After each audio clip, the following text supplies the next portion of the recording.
I am Mohammad Azharuddin Sheikh from تعلیم روزگار صحت اردو میگزین اورنگ آباد. ہمارے بہت سارے سبسکرائبرز نے یہ ڈیمانڈ کی تھی کہ عید الاضحیٰ کے موقع پر کچھ ذبح کے تعلق سے اس کے ضروری مسائل اور دعائیں وغیرہ سامنے آ جائے. تو اس تعلق سے یہ ویڈیو بنانے کا یہی مقصد ہے کہ انفارمیشن پہنچ جائے. باقی ہم بھی یہ خود سے نہیں کہیں سے اخذ کر آپ کو یہ چیزیں بتا رہے ہیں. تو اس میں سب سے پہلے مسئلہ یہ ہے کہ جو شخص ذبح کرنا جانتا ہے تو اس کے لیے افضل یہ ہے کہ قربانی کا جانور خود ذبح کرے. اگر خود ذبح نہیں کرنا جانتا تو دوسرے سے ذبح کرا سکتا ہے، مگر ذبح کے وقت وہاں خود موجود ہونا افضل ہے. اگر ذبح کرتے وقت مندرجہ ذیل دعا یاد ہو تو اسے پڑھے، اور اگر دعا یاد نہیں تو کوئی حرج نہیں، دل سے نیت ہی کافی ہے. تو دعا یہ ہے کہ انی وجہت وجہی للذی فطر السماوات والارض حنیفا وما انا من المشرکین ان صلاتی ونسکی ومحیای ومماتی للہ رب العالمین وبذالک امرت وانا اول المسلمین اللہم منک ولک. پھر بسم اللہ اکبر یہ کہہ کر ذبح کرے اور اس کے بعد یہ دعا پڑھے: اللہم تقبل منی کما تقبلت من حبیبک محمد و خلیلک ابراہیم علیہما الصلاۃ والسلام. تو یہاں پر تقبل منی، تو یہاں پر اگر جو بندہ ہے اس کے طرف سے کر رہا ہے تو وہ منی میری طرف سے کہہ سکتا ہے، یا پھر من کہہ کر باقی دیگر نام لے سکتا ہے. اس میں مسئلہ یہ ہے کہ ذبح کرنے کی اجرت لینا کیسا ہے. تو ذبح کرنے کی اجرت لینا جائز ہے، بشرط یہ کہ اجرت متعین ہو، طے کی ہوئی ہو. مسئلہ یہ ہے کہ عورت بچے کا ذبح کرنا جائز ہے یا نہیں. تو عورت بچے بھی ذبح کر سکتے ہیں، بشرط یہ کہ بچہ ذبح کرنے کی طاقت رکھتا ہو. مسئلہ یہ ہے کہ قربانی میں ذبح کرتے وقت شرکا کا نام پکارنے کی ضرورت ہے یا نہیں. تو شرکا یعنی جو حصہ دار ہے، جنہوں نے حصے ڈالے ہیں، ان کے نام کو پکارنے کی اتنی خاص ضرورت نہیں ہے. البتہ ذبح کرنے والا ان سب کی نیت کرنا ضروری ہے ذبح کرنے سے پہلے. اب مسئلہ یہ ہے کہ تیز چھری سے ذبح کرنا کیسا ہے. تو تیز چھری سے ذبح کرنا مستحب ہے. اور یہ مسئلہ ہے کہ ذبح کرنے کے فوراً بعد کھال اتارنا چاہیے یا نہیں. تو ذبح کرنے کے بعد فوراً کھال نہ اتاری جائے، بلکہ جسم ٹھنڈا ہونے کا انتظار کیا جائے، پھر کھال اتاری جانا چاہیے. مسئلہ ہے کہ قبلہ رخ بائیں کروٹ کیسے جانور کو لٹانا چاہیے. تو قبلہ رخ کر کے اور بائیں کروٹ پر جانور کو لٹانا مستحب ہے. مسئلہ ہے کہ کسی جیسے کہ قادیانی ہے یا پھر زندیق یا مرتد ہوا ہے، کوئی اسلام سے خارج ہے، تو کیا اس کے نام سے اس سے ذبح کرانا کیسا ہے.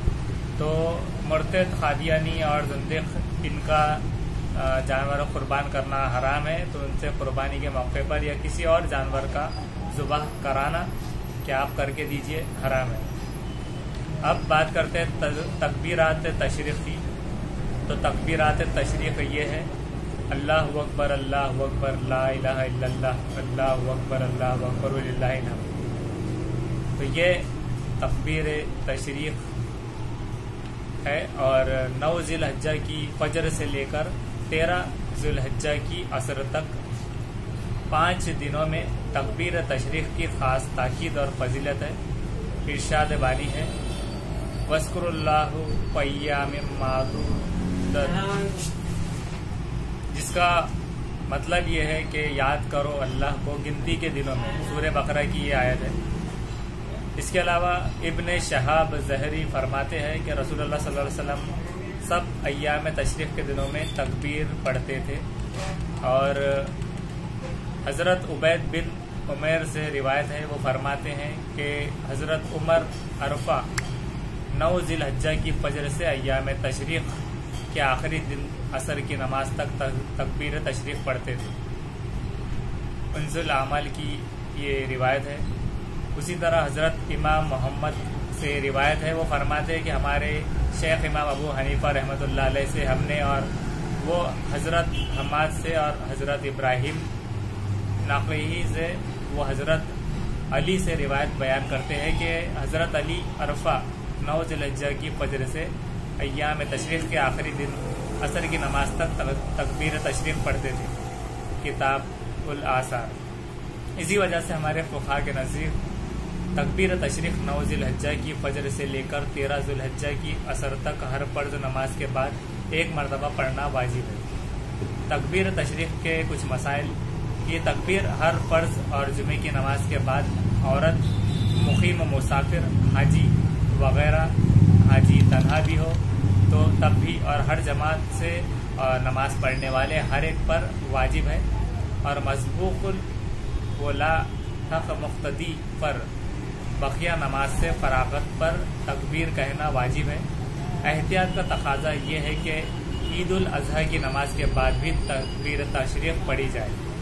یہ تکبیر مرد درمیانی آواز سے، عورت آہستہ پڑھے.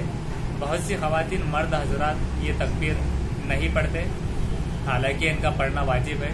اسی طرح بعض مرد حضرات آہستہ آہستہ یا بہت بلند آواز سے پڑھتے ہیں. یہ دونوں باتیں قابل اصلاح ہے، یعنی آواز یا تو اتنی بھی پست نہ ہو مرد حضرات کی، یا پھر اتنی بھی زیادہ بلند نہ ہو، درمیانی آواز سے پڑھنا چاہیے.